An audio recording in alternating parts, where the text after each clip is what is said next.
नमस्कार बच्चों, इस कक्षा को फिर एक बार आपको स्वागत है। गिल्लू कहानी शुरू कर दिए हैं। मैंने 2 प्रश्न पूछे थे आपसे।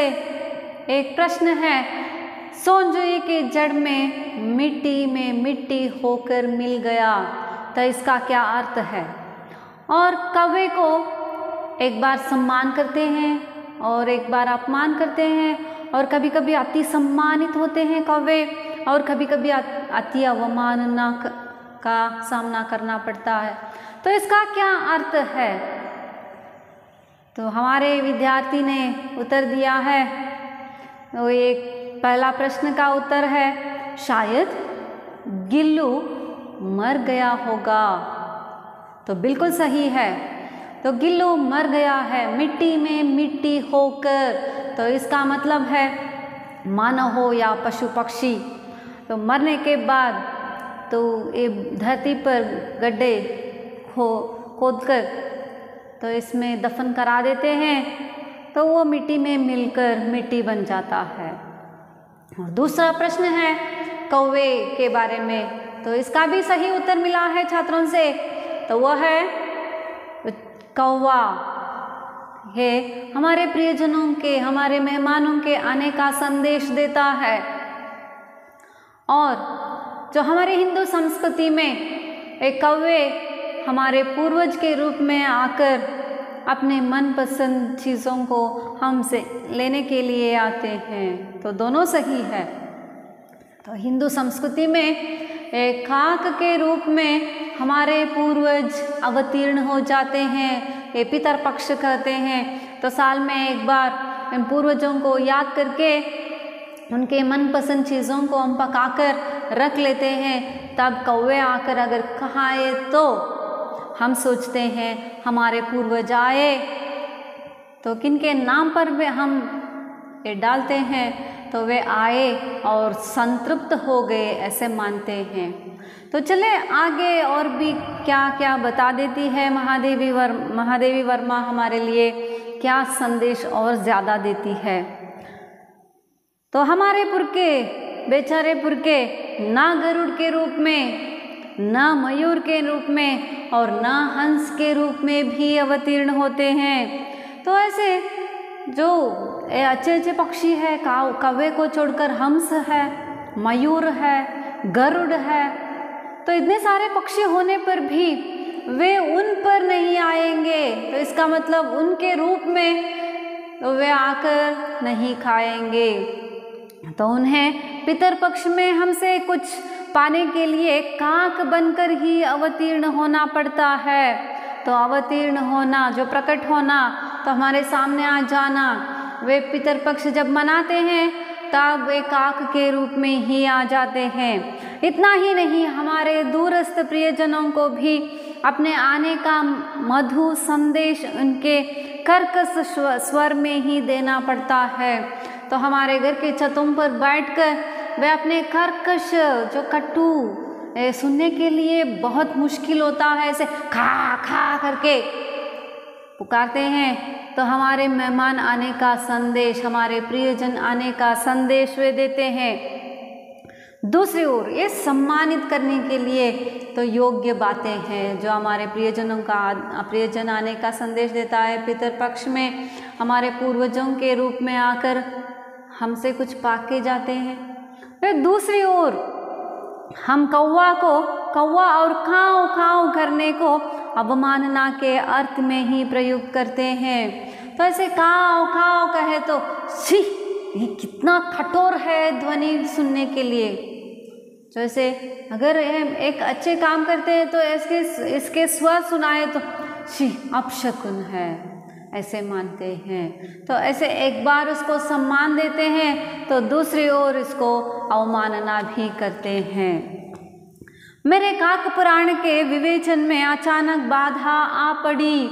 जैसे मैंने काक के पुराण कहती जा रही हूँ, पर इसके बीच में एक बाधा आ पड़ी, डिस्टर्बेंस हो गया। वो क्या है? क्योंकि गमले और दीवार की संधि में छिपे एक छोटे से जीव पर मेरी दृष्टि रुक गई। तो पहले ही बता दिया था लेखिका ने तो ऐसे कौवे, 2 कौवे चुआ चुअल खेल रहे थे, तो ऐसे आइडेंटिटी कर रहे थे, चोंच नीचे डालते ऊपर डालते, ऐसे कर रहे थे। तो ये काकत को देखकर ही एक लेखिका को इतनी सारी बातें याद आई, बताई, पर इसमें बाधा आई और भी कुछ कहना था उनको, पर इसमें कुछ रुकावट आई। तो ये रुकावट क्या है कि एक दीवार के बगल में गमले रखे थे, फ्लावर पॉट रखे थे, तो इस फ्लावर पॉट और गमले के दीवार के बीच में जो जगह है, प्लेस है, तो उसमें पड़ी एक छोटा सा जीव मुझे दिखाई दिया। ओ, कुछ है उधर, एक जीव है उधर, एक छोटा प्राणी है उधर, ऐसे मेरी नज़र में आई। निकट जाकर देखा, गिलहरी का छोटा सा बच्चा है जो संभवतः घोंसले से गिर पड़ा है, और अब कौवे जिसमें सुलभ आहार खोज रहे हैं। तो ऐसा लगता है शायद उसी के ऊपर एक घोंसला है, तो घोंसला का मतलब आपको पता है, वो जो नेस्ट है, शायद वो घोंसले से गिरा हुआ है और उधर पड़ा हुआ है। तो ये कौवे आराम से इसको आहार बना रहे हैं, तो चोंच से इसे मार मार के खाने के लिए कोशिश कर रहे हैं। काकद्वय की चोंचों के 2 घाव उस लघु प्राण के लिए बहुत थे। जो काकद्वय 2 कौवे, जो पहले ही बता दिया था लेखिका ने, 2 कौवे छुआ छुअल, ऐसे एक काकद्वय का मतलब यही है, 2 कौवे उधर चोंचों से उसको मार रहे थे, तो 2 घाव दोनों के एक जो मार इस छोटे जीव पर पड़ा है, वो घाव बन गई है। तो ये छोटा जीव है, तो चोंच के 2 घाव ही बहुत बड़ा है, अतः वह निश्चेष्ट सा गमले से चिपटा पड़ा था। तो निश्चेष्ट सा, निर्जीव सा, तो जैसे मर गया है वैसे वो गमले के को चिपटा कर पड़ा है उधर। तो डर के मारे ऐसे वह गमले को चिपटा कर पड़ा है। तो घर में सब लोग जो घर में रहते हैं बड़े लोग, उन्होंने लेखिका को समझाए कौवे की चोंच का घाव लगने पर वह जीवित नहीं रह सकता, तो बच नहीं सकता, तो उधर ही रहने दो, तो उधर ही पड़ा रहने दो, मर जाएगा, ऐसे कहा। परंतु लेखिका इसे मानने के लिए तैयार नहीं, इसका मन मानने के लिए तैयार नहीं। इसे हौले से उठाई और अपने कमरे में लेकर गई। तो धीरे धीरे इस जीव को उठाकर अपने कमरे में ले आई। फिर रुई से रक्त पोंछकर घावों पर पेंसिलिन का मरहम लगाया। उसे धीरे से कमरे के अंदर लेकर गई और रुई लेकर, कॉटन लेकर इसके घाव पर जो रक्त था इसे पोंछ दिया और सेप्टिक ना हो जाए, ऐसे सोचकर पेंसिलिन का मरहम लगाया। तो इतने ट्रीट किया और भी, तो वह रुई की पतली पतली सी बत्ती लेकर दूध में भिगोकर जैसे जैसे उसके नन्हे से मुंह में लगाई, पर मुंह खुल ना सका और दूध की बूंदें दोनों ओर डुलक गई। तो ये गिलहरी के बच्चा जो छोटा है तो वो बहुत थक गया है, आंख भी नहीं खोल सकता, मुंह भी नहीं खोल सकता। तो फिर भी इसको बचाने की कोशिश में लेखिका तो रुई की बत्ती लेकर, छोटा सी रुई लेकर इसे दूध में भिगोकर डिप करके एक एक बूंद करके उसके मुंह में डालने के लिए कोशिश की, पर वह मुंह न खोलने के कारण ये दोनों ओर, उसके मुंह से दोनों ओर दूध की बूंदें डुलकने लगी। कई घंटे के उपचार के उपरांत उसके मुंह में एक बूंद पानी टपकाया जा सका। तो दूध पिलाया गया पर वो पी नहीं सका।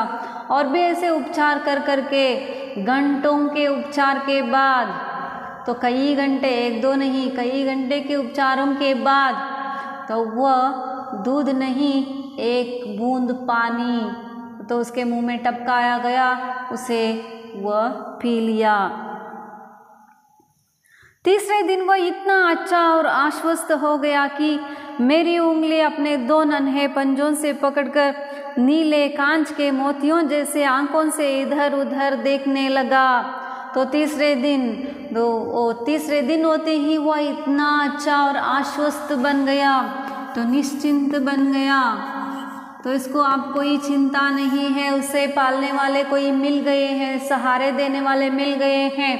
ऐसे सोचकर वह बहुत अच्छा हुआ, एक शारीरिक रूप से भी अच्छा हुआ और मानसिक रूप से भी वो खुशी में रहा, निश्चिंत हुआ। और अपने नन्हे नन्हे पंजों से लेखिका की उंगली पकड़कर अपने मोती जैसे, कांच जैसे नीले नीले आंखों से इधर उधर ऐसे देखने लगा। तो घर के सब लोग इसे देखकर आश्चर्यचकित रह गए, क्योंकि ये 3-4 मास में तो उसके स्निग्ध रोए, झब्बेदार पूंछ और चंचल चमकीले आंखें सबको विस्मित करने लगे। तो ऐसे मर जाएगा ऐसे सोच रहे थे, पर मरा नहीं, अच्छा हुआ। तो इतना ही नहीं, आप गिलहरी को देखे हैं, वो इतना लंबे पूंछ में लंबे लंबे बाल जैसे इतना अच्छा रहेगा। तो ऐसे ही एक स्वस्थ और सुडौल शरीर वाले गिलहरी बनकर तैयार हो गया। हमने उसको जातिवाचक संज्ञा को व्यक्तिवाचक का रूप दे दिया और इस प्रकार हम इसे गिल्लू कहकर बुलाने लगे। मैंने फूल रखने की एक हल्की डलिया में रुई बिछाकर उसे तार से खिड़की पर लटका दिया। तो आपको संज्ञा के बारे में पता है। तो संज्ञा तो किसी वस्तु, व्यक्ति या प्रदेश के नाम को बोध करने वाले शब्दों को संज्ञा कहते हैं। इसमें व्यक्तिवाचक, प्राणीवाचक और व्यक्तिवाचक, जातिवाचक और भाववाचक संज्ञा होते हैं, 3 प्रकार। तो ये व्यक्तिवाचक का मतलब किसी व्यक्ति को पर्टिकुलर नेम से बुलाना। जातिवाचक का मतलब किसी एक जाति, एक ग्रुप का होता है। अब एक सिर्फ गिलहरी था, तो इसे हम एक नाम देकर इसे जातिवाचक संज्ञा से व्यक्तिवाचक संज्ञा बना दिया। हमने इसको गिल्लू नाम रखा। तो सब अब इसका नाम गिल्लू कहकर बुलाने लगे। घर में सभी को खुशी और ये गिलहरी भी खुश। इसके साथ साथ इसको एक नाम भी, बाप रे इतना अच्छा है। तो इतना ही नहीं है, वो बाहर पेड़ पर ऊपर चढ़कर नीचे उतरकर जैसे वो खेलता है, ऐसे खेलने के लिए लेखिका एक डलिया ले लिया। तो इस डलिये में रुई बिछाकर, तो इसमें कॉटन स्प्रेड करके उसे तार लेकर, जो वायर लेकर उसको खिड़की में लटका दिया। जब वो गिल्लू चाहता उधर जाता, झूला झूलता, खेलता। जब वो खेल बोर होता नीचे उतर कर आता। ऐसे काम हर दिन चलता रहा। तो और भी एक क्या क्या कहती है लेखिका गिलहरी के बारे में। गिल्लू और लेखिका के बीच में क्या संबंध था, पर गिल्लू को क्या हो गया, और भी बहुत सारी बातें हैं बताने के लिए। अगले क्लास में इसे आगे बढ़ाएंगे। शुभ दिन।